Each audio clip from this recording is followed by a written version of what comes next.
মাত্র ২ টুকরা মাংস দিয়ে বানিয়ে নিন। খুবই মজার এই ভর্তাটা, যেটা পরিবারের সবাই মিলে খেতে পারবেন।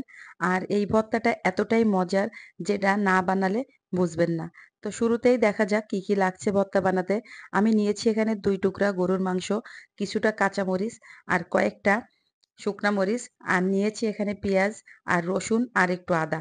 এই আদা পুরাটা লাগবে না, এখান থেকে আমি মাত্র ২ টা স্লাইস ব্যবহার করব।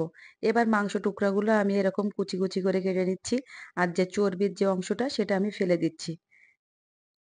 কাটার পরে আমি চুলায় একটা প্যান বসিয়ে দিয়ে সেখানে দিয়ে দিচ্ছি সামান্য একটু সরিষার তেল, ২ স্লাইস আদা, কিছুটা রসুন আর শুকনা মরিচ, আর এখানে পেঁয়াজগুলা কুচি করে আমি দিয়ে দিচ্ছি। এরপর দিয়ে দিব পরিমাণ মতো পানি। পানিটা আমরা এরকমই দিব যাতে মাংসটা সিদ্ধ হয়ে যায়। আর এখানে মাংস সিদ্ধ হতে কিন্তু খুব বেশি পানি দেওয়া লাগবে না। পানি দেওয়ার পরে এখানে আমি এড করে দিচ্ছি সামান্য একটু লবণ এবং সামান্য একটু হলুদের গুঁড়া।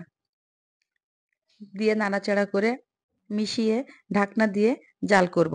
যতক্ষণ না পানিটা শুকিয়ে যায় এবং মাংসটা সিদ্ধ হয়। এভাবে নাড়াচাড়া করে মশলাগুলো সব একসাথে মিশিয়ে আমি এবার ঢাকনা দিয়ে দিচ্ছি। আর আমার কাছে মনে হয়েছে পেঁয়াজ আরেকটু লাগবে। এজন্য আরো অল্প একটু পেঁয়াজ এবং কাঁচামরিচগুলো দিয়ে আমি এখানে জাল করে পানিটা শুকিয়ে নিয়েছি। পানিটা শুকানোর পরে যখন এরকম ভাজা, ভাজা হয়ে যাবে, তখন এই পর্যায়ে এড করতে হবে সামান্য একটু কালিজিরা এবং সামান্য একটু ভাজা জিরার গুঁড়া। এই ভর্তাটাতে কিন্তু খুব বেশি মসলা লাগে না। শুধুমাত্র লবণ, হলুদ, পেঁয়াজ, রসুন, কাঁচামরিচ, শুকনা মরিচ আর সামান্য একটু জিরা আর সামান্য একটু কালিজিরা দিয়ে নাড়াচাড়া করে ঠান্ডা করে কিন্তু ভর্তাটা বেটে নিলেই রেডি হয়ে যাবে। আপনারা এখানে এড করতে পারেন সামান্য ধনিয়ার পাতা, কিন্তু যেহেতু মাংসের ভর্তা এজন্য আমি আর ধনিয়ার পাতা এড করি নাই।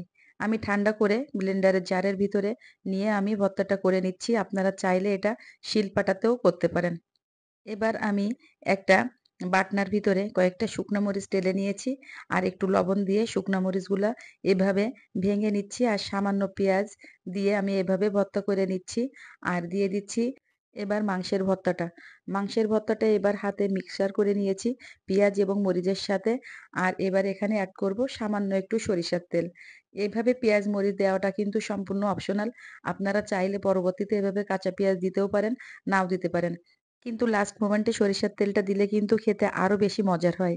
এই সময়ের এই জনপ্রিয় মাংসের ভর্তাটা যদি আপনারা এখনো না খেয়ে থাকেন, তো আজই আপনারা রেসিপি দেখে বাসায় বানিয়ে নিন। আর রেসিপিটি কেমন হলো অবশ্যই কমেন্টে জানাবেন। আর রেসিপিগুলো ভালো লাগলে লাইক ফলো দিয়ে পাশে থাকবেন। আল্লাহ হাফেজ।